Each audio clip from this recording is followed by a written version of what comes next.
Assalamualaikum warahmatullahi wabarakatuh. Perkenalkan, nama saya Silviuliani dengan NIM 2002110779 dari Prodi Manajemen Universitas Riau angkatan 2020. Di video kali ini saya akan memaparkan materi mata kuliah Manajemen Operasional dengan bab Design of Good and Good Service. Adapun submateri yang akan kita bahas pada bab ini adalah pemilihan barang dan jasa, menghasilkan produk baru, desain produk dan tujuannya, permasalahan desain produk, persaingan berdasarkan waktu, dan desain jasa. Mari kita bahas satu per satu. Pemilihan barang dan jasa. Pemilihan barang dan jasa adalah proses pemilihan produk barang atau jasa untuk dapat disajikan pada pelanggan atau klien. Produk-produk yang hebat adalah kunci kesuksesan. Strategi produk apapun yang kurang unggul dapat membahayakan perusahaan. Sebuah strategi produk yang efektif mengaitkan keputusan produk dengan investasi, pangsa pasar, dan siklus hidup produk dan mendefinisikan luasnya lini produk. Tujuan keputusan produk adalah untuk mengembangkan dan mengimplementasikan strategi produk yang memenuhi permintaan pasar dengan keunggulan kompetitif. Pilihan strategi produk yang mendukung keunggulan kompetitif. Terdapat banyak pilihan dalam pemilihan, pendefinisian, dan perancangan produk. Ada beberapa strategi yang dapat digunakan seperti low cost strategi melalui desain produk dan rapid response strategi. Siklus hidup dan produksi. Seorang manajer operasi harus siap untuk mengembangkan produk baru. Mereka juga harus siap mengembangkan strategi untuk produk baru dan produk yang sudah ada. Strategi produk yang sukses membutuhkan penentuan strategi terbaik bagi masing-masing produk berdasarkan pada posisinya dalam siklus hidupnya. Di bawah ini itu siklus hidup produk. Berikut penjelasan mengenai siklus hidup produk. Yang pertama ada fase pengenalan, karena produk masih menjadi fine-tune bagi pasar sehingga memerlukan biaya-biaya yang tidak biasa untuk riset, pengembangan produk, proses modifikasi dan perbaikan, serta pengembangan pemasok. Yang kedua, fase pertumbuhan, yang dimana desain produk telah mulai stabil dan perkiraan kebutuhan kapasitas yang efektif sangat dibutuhkan. Selanjutnya ada fase kematangan, yang dimana ketika sebuah produk matang, kompetitor itu akan muncul. Produksi dengan volume tinggi dan inovatif akan diperlukan. Fase penurunan, yaitu produk yang sekarat biasanya adalah produk-produk yang lemah yang membutuhkan investasi, sumber daya, dan keahlian manajerial.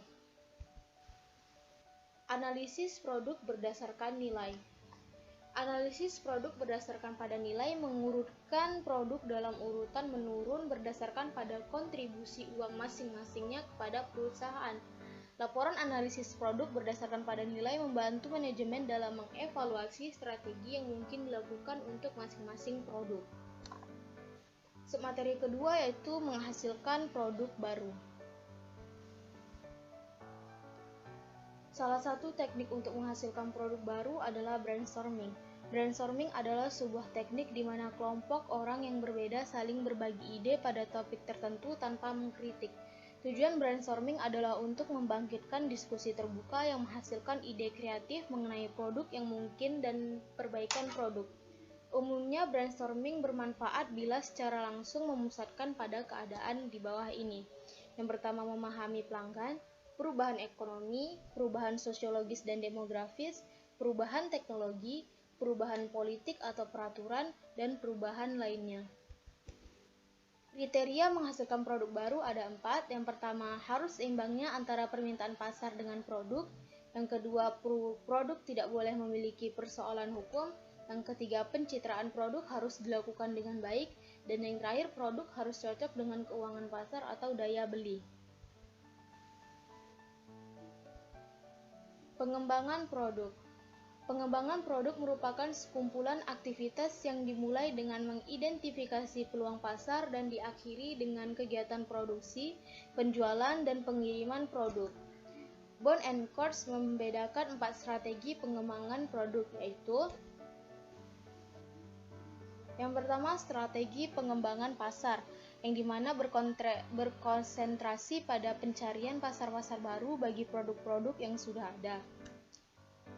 Yang kedua, strategi pengembangan produk. Mencoba memperkenalkan produk-produk baru ke pasar-pasar yang sudah tetap ada atau sudah dikenal. Yang ketiga, strategi penetrasi pasar, yang dimana pasar berusaha meningkatkan penjualan produk-produk yang sudah ada pada pasar yang sudah dikenal.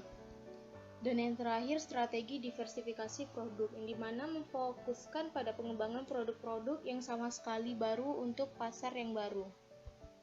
Materi yang ketiga yaitu desain produk dan tujuannya. Desain produk adalah proses menciptakan produk baru yang akan dijual oleh perusahaan untuk pelanggannya. Tujuan dari desain produk adalah untuk menghasilkan produk yang berkualitas tinggi dan mempunyai nilai jual yang tinggi, untuk menghasilkan produk yang tren pada masanya, untuk membuat produk seekonomis mungkin dalam penggunaan bahan baku dan biaya-biaya dengan tanpa mengurangi nilai jual produk tersebut. Lanjut ke submateri keempat, yaitu permasalahan desain produk. Terdapat beberapa pertimbangan penting bagi desain produk. Berikut kita ulas 6 faktor berikut.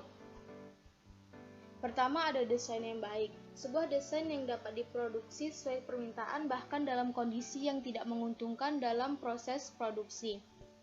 Yang kedua, desain modular, yaitu sebuah desain di mana bagian-bagian atau komponen-komponen sebuah produk dibagi-bagi menjadi modul-modul yang dapat dipertukarkan atau diganti dengan mudah.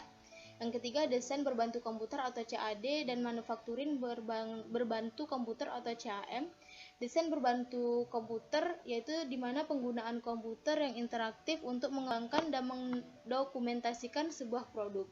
Manufakturing berbantu komputer, yaitu penggunaan teknologi informasi untuk mengendalikan mesin.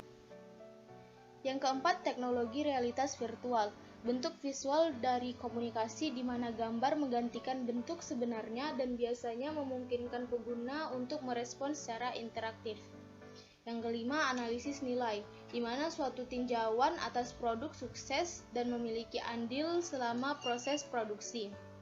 Dan yang terakhir yaitu keberlanjutan dan penilaian siklus hidup atau LCA, di mana desain produk mensyaratkan manajer untuk mengevaluasi opsi-opsi produk. Keberlanjutan dan penilaian siklus hidup adalah cara melakukannya. Untuk materi kelima, persaingan berdasarkan waktu. Persaingan atau kompetisi berdasarkan waktu adalah bagaimana produk dikembangkan dengan cepat dan segera dipasarkan. Berikut di bawah ini strategi pengembangan secara eksternal. Yang pertama, membeli teknologi dengan mengakuisisi perusahaan. Microsoft dan Cisco System adalah contoh perusahaan di ujung tombak teknologi yang seringkali mempercepat pengembangan dengan mengakuisisi perusahaan kewirausahaan yang telah mengembangkan teknologi yang sesuai dengan misi mereka. Yang kedua, Ventura bersama atau joint ventures, yaitu perusahaan membangun kepemilikan bersama untuk menghasilkan produk baru atau mencapai pasar baru. Dan yang ketiga adalah aliansi, yaitu kesepakatan kooperatif yang memungkinkan perusahaan untuk tetap independen namun mengejar strategi yang konsisten dengan misi individual mereka. Submateri selanjutnya mengenai desain jasa. Banyak pembahasan kita sejauh ini memusatkan pada perhatian apa yang disebut sebagai produk nyata, yakni barang. Di sisi lain terdapat produk yang tidak nyata, yaitu jasa. Merancang jasa merupakan suatu tantangan karena pada umumnya mempunyai karakteristik yang unik karena pelanggan bisa berperan langsung dalam desain jasa. Penambahan efisiensi jasa. Produktivitas jasa terkenal rendah. Sebagian terlibat karena keterlibatan pelanggan dalam desain atau penyampaian jasa atau keduanya. Hal ini memperumit tantangan desain produk. Ada sejumlah cara untuk meningkatkan efisiensi jasa dan beberapa cara untuk membatasi interaksi ini, yaitu membatasi opsi, menunda kustomisasi, modularisasi, otomatisasi, dan momen kebenaran. Analisis jaringan rantai atau PCN, yaitu analisis yang memfokuskan pada cara di mana proses dapat didesain untuk mengoptimalkan interaksi antara perusahaan dan pelanggan. Dan yang ketiga yaitu dokumen untuk jasa. Karena interaksi pelanggan yang tinggi pada sebagian perusahaan jasa, dokumen untuk memindahkan produk ke produksi seringkali berbentuk instruksi, pekerjaan, atau naskah yang eksplisit. Baiklah, sekian pemaparan materi dari saya. Saya memohon maaf apabila terdapatnya kesalahan dalam kata-kata saya dan kesalahan dalam penyampaian materi. Saya akhiri, wassalamualaikum warahmatullahi wabarakatuh.